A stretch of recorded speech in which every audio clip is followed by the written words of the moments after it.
असा हेल्दी आणि पौष्टिक ढोकळा तुम्ही एकदा घरी नक्की ट्राय करा. सगळ्यांना खूप आवडेल, इतका सुंदर होतो.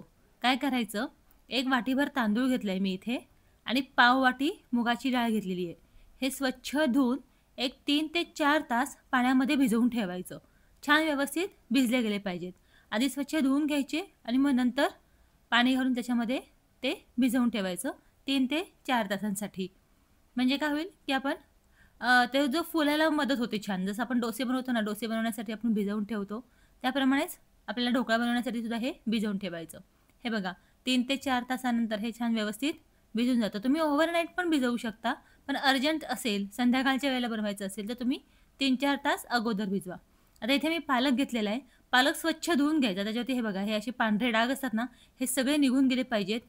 त्यामुळे स्वच्छ धुवून घ्यायचा. काय ते औषध मारलेलं असतं ना, तर त्याचे डाग असतात पालकावरती. तर पालक स्वच्छ एकीकडे धुवून घ्यायचा. आता ह्याच्यामध्ये आपण भाज्याही घालायच्या आहेत. तर काय करायचं, तर मी इथे गाजर घेतलेलं आहे, ढोबळी मिरची घेतलेली आहे आणि टोमॅटो घेतलेले आहे. तुम्हाला ज्या आवडतील ना, त्या भाज्या तुम्ही इथे घेऊ शकता किंवा ज्या घरामध्ये अवेलेबल आहेत, त्या भाज्या तुम्ही घेऊ शकता. फार नाही घेणार आहे मी गाजराचा एक तुकडा, नंतर अर्धी ढोबळी मिरची आणि अर्धाच टोमॅटो घेणार आहे.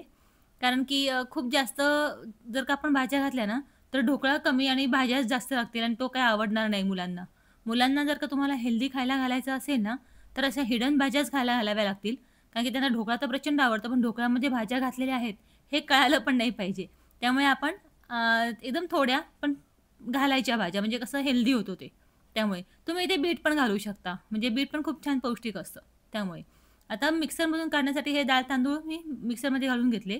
त्याच्यामध्ये दही घातलं आणि आपण धुतलेला जो पालक होता ना, तो पालक घालून घेतला. थोडंसं पाणी घालून त्याच्यामध्ये बॅटर तयार करून घ्यायचं. साधारण अर्धी वाटी पाणी घातलं मी ह्याच्यामध्ये आणि हे छानसं असं बॅटर तयार झालं. हे बघा छान. आणि आता पालक तर कळणारच नाही, पालक आपण घातलेला आहे याच्यामध्ये ते. तर आता बाउलमध्ये हे सगळं मिश्रण काढून घ्यायचं. आता हे मिश्रण बाउलमध्ये काढून घेतल्यानंतर मग ह्याच्यामध्ये बाकीच्या सगळ्या गोष्टी घालून घ्यायच्या. तर ह्याच्यामध्ये मी आधी थोडंसं मिक्सरमध्ये पाणी घालून ते पण मिसळून घेतलं, वाया नको जायला म्हणून. तर आता ह्याच्यामध्ये आपण काय करायचं, ज्या चिरलेल्या भाज्या होत्या ना, त्या घालून घ्यायच्या सगळ्या. कारण की एकदम बारीक चिरायच्या, ज्या कळल्या नाही पाहिजेत, की आपल्या ढोकळ्यामध्ये आपण या भाज्या घातलेल्या आहेत. शक्यतो नाही कळल्या पाहिजेत, म्हणून एकदम बारीक चिरून घ्यायच्या किंवा किसून जरी तुम्ही गाजर घेतलत ना, तरी चालू शकतं. आता हे घातल्यानंतर इथे पांढरे तीळ घालायचे. ते खूप छान दिसतात. नंतर ह्याच्यामध्ये मी एक अर्धा चमचा तिखट घालून घेतलेलं आहे. फार जास्त तिखट ढोकळा नसतो. त्यामुळे मी अर्धा चमचा इथे तिखट घालून घेतलेलं आहे आणि मीठ चवीप्रमाणे घालून घ्यायचं.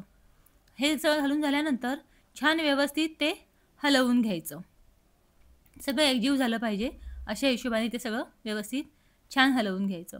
असा ढोकळा तुम्ही बनवलात ना, तर मी खात्रीने सांगते सगळ्यांना आवडेल, लहानांना, मोठ्यांना सगळ्यांना आवडेल. पोटभरीचा नाश्ता होतो हा आणि काय होतं, पौष्टिक नाश्ता होतो. आता उन्हाळ्यामध्ये कसं असतं, पोळी भाजीचा प्रचंड कंटाळा येतो. पोळी भाजी नकोच असते खायला. मग त्यावेळेला असं काहीतरी हेल्दी नाश्ता, काहीतरी यम्मी बनवून दिला ना, की सगळेच जण खातात. आता इथे गॅस पेटवून मी गॅसवरती आधी पाणी तापवत ठेवते. म्हणजे कसं आपल्याला पाण्यावरती मी ताट ठेवून मग तो ढोकळा शिजवणार आहे. तुमच्याकडे ढोकळ्याचं जर स्टीमर असेल ना, तर फार उत्तम. मग तुम्ही त्याच्यावरती सुद्धा ढोकळा बनवू शकता. आता इथे मी इनो घालून घेते. साधारण अर्धा चमचा मी इथे इनो घालून घेतलेला आहे. जर इनो नसेल तर तुम्ही खाण्याचा सोडासुद्धा घालू शकता. अर्धा चमचा घालून घ्यायचा.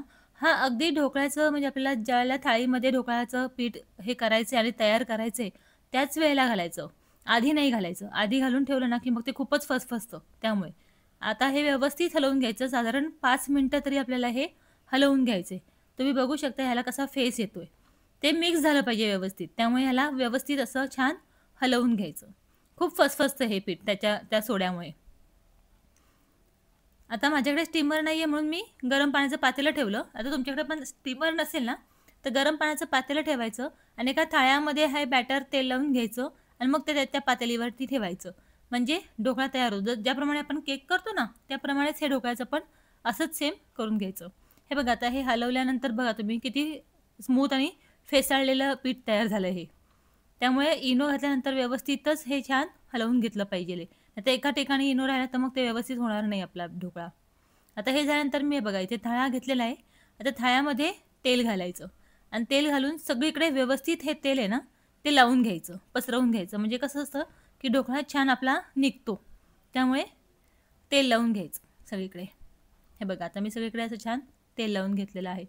इथे तुम्हाला आठवण करून देते, तुम्हाला जर का माझी रेसिपीज आवडत असतील तर मला छान कमेंट करा. कमेंट केलं की मला खूप छान वाटतं. तुम्ही कुठून माझा व्हिडिओ बघताय तेही मला सांगा. तुम्हाला जर कुठली रेसिपी बनवायची असेल तर मला जर का सांगितलं की ही रेसिपी बनवायची आहे तर तुम्ही ही रेसिपी दाखवा, तर मी ती रेसिपीसुद्धा तुम्हाला दाखवू शकते. तर मला तुम्ही कमेंट नक्की करा. मी तुमच्या कमेंटची खूप वाट बघत असते. मला छान वाटतं तुमचे कमेंट आल्यानंतर. आता मी इथे एक जुनं कढई घेतलेली आहे. मी मगाशी जे पातेलं ठेवलं होतं ना, ते नंतर लक्षात आलं माझ्या, की पातेलीवरती ठेवलं तर थाळा मोठा आहे आणि पातेलं छोटं आहे. मग मी इथे जुनी कढई घेतली आणि ते जे गरम पाणी केलं होतं ना, ते या कढईमध्ये घालून घेतलं, शिफ्ट केलं आणि मग आता ह्या कढईवरती मी तो थाळा ठेवते. म्हणजे तो व्यवस्थित सगळ्या बाजूनी कव्हर होऊन जाईल तो थाळा. नाहीतर तर पातेलीवरती ठेवलं असतं ना, तर थाळा मोठा होत होता. म्हणून मी हे असं केलं. मग आता त्या पातेलीतलं पाणी ह्याच्यामध्ये घेऊन ह्याच्यावरती मी थाळा हा ठेवून दिला. आता ह्याच्यावरती झाकण ठेवायचं आणि एक 15 मिनिटं लो टू मीडियम गॅसवरती असंच ठेवून द्यायचं. याच्याकडे बघायचं सुद्धा नाही. 15 मिनिटानंतर तुम्ही बघू शकता ढोकळा आपला तयार झालेला आहे. याला छान जाळी पण पडलेली आहे. चमच्याने किंवा सुरीने चेक करून घ्यायचं आतपर्यंत शिजलेला आहे की नाही. हे बघा ह्याला चिकटलेलं नाही आहे, याचा अर्थ आपला ढोकळा छान तयार झालेला आहे.